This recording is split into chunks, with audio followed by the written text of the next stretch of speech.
The first thing we need to do is we need to work out how many people are in the sample altogether. So we need to add together 380, 240, 110. Adding all of these together gives you 620, 720, 730. So that's going to be our total amount.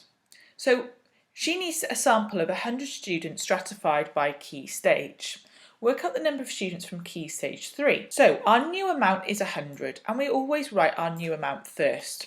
So we will write down 100 multiplied by various different things. So we are going to have to do 3 equations involving 730 and these 3 numbers here.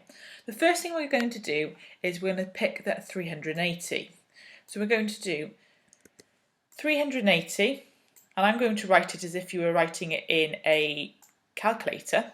380 divided by 730. And then you would type that in the calculator. Next, we're going to do the same, but we're going to do the same with 240.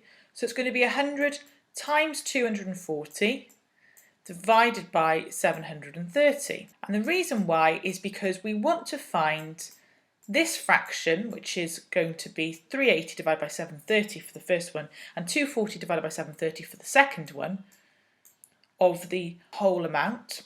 So 730 is the whole amount, and then times it by the new sample size. So it's a bit like saying we're going to be approximately finding 1/2 of 100.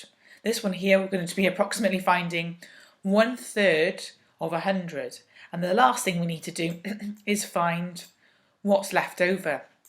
So we're having 100, and this time we need to find 110 divided by 730. So this time we're finding about 1/6 of 100. And then what you would do is you type each of these in your calculator, and that would give you your answer. However, I've done too much for this problem because the question is asking you work out the number of students from key stage 3. So all you need to do is just do the first line of working out, put that in your calculator, submit answer. That should help you. I hope that makes a little bit more sense.